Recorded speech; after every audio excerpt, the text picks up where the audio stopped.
السلام علیکم ورحمۃ اللہ وبرکاتہ۔ آج ہم ایک نہایت ہی پیاری دعا سیکھنے جا رہے ہیں جو نبی کریم صلی اللہ علیہ وسلم نماز کی ابتدا میں پڑھا کرتے تھے۔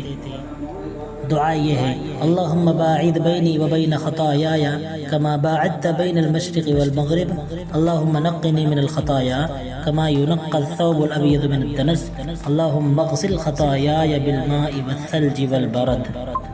ترجمہ: اے اللہ، میرے اور میرے گناہوں کے درمیان اتنا فاصلہ ڈال دے جتنا تو نے مشرق اور مغرب کے درمیان فاصلہ رکھا ہے۔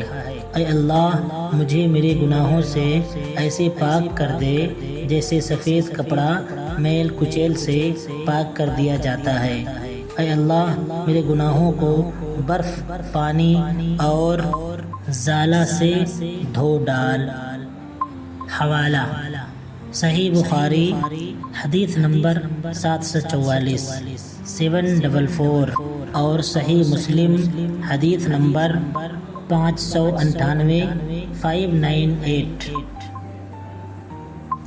وضاحت: یہ دعا ہمیں یہ سبق دیتی ہے کہ بندہ نماز کے شروع میں ہی اللہ تعالیٰ سے گناہوں کی مغفرت اور پاکیزگی کی دعا کرے تاکہ اس کی عبادت صاف دل اور خشوع و خضوع کے ساتھ ہو۔ محترم بھائیوں اور دوستوں، ہمیں چاہیے کہ اس دعا کو یاد کریں اور اپنی نمازوں میں ضرور پڑھیں تاکہ اللہ تعالی ہمارے گناہوں کو معاف فرمائے اور ہمیں پاکیزگی عطا کرے۔